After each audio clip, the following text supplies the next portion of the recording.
Hey, so we just lit the menorah, and I heard something incredibly beautiful about what's the big deal about the jug of oil. All right, so they found a pure jug of oil in the temple, but on the scheme of things, right? There was a huge war where 300 soldiers defeated the entire Greek Empire. It was something like somewhere between 500,000 and 1,000,000 Greek soldiers.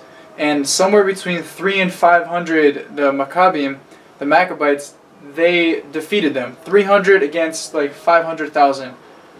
And so that's like a pretty big miracle. We don't do anything to celebrate that. We're not like parading with swords or anything. Everything is about the little jug of oil that they found to light the menorah in the temple, because it has to be lit with pure oil.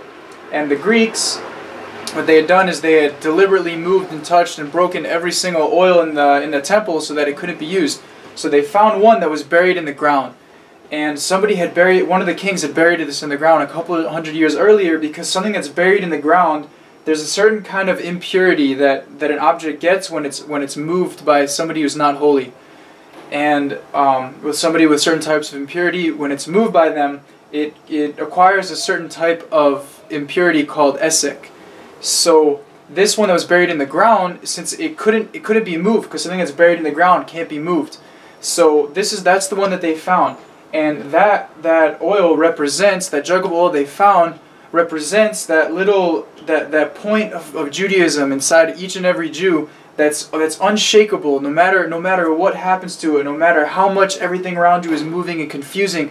Every Jew has one point inside of them that they're able to take, and they're able to shift their whole life around. You see people, they're the furthest removed from any sort of spirituality and being religious, and suddenly they can just take everything and turn it around, because they have that one point inside of them that no matter how much the world shakes them, no matter how much the nations shake us and confuse us and give all these things, but there's that one part of us that just doesn't accept impurity. There's that one part of us that always remains pure. And that's what we're celebrating. That's why it's so incredible that the miracle of that they found that jug of oil is way more than the fact that we defeated the empire, because that defeating the empire was one thing. It was one battle, and it was incredible. But the jug of oil represents that peace, that little spark inside of every Jew that's kept us alive through these thousands and thousands of years. So that's what we're celebrating, and now we're at the height, we're at the peak, and yeah, I'm gonna it's about half an hour after you light them. That first half an hour, there's an incredible spiritual light that comes down with the candles. It's called Or HaGanuz.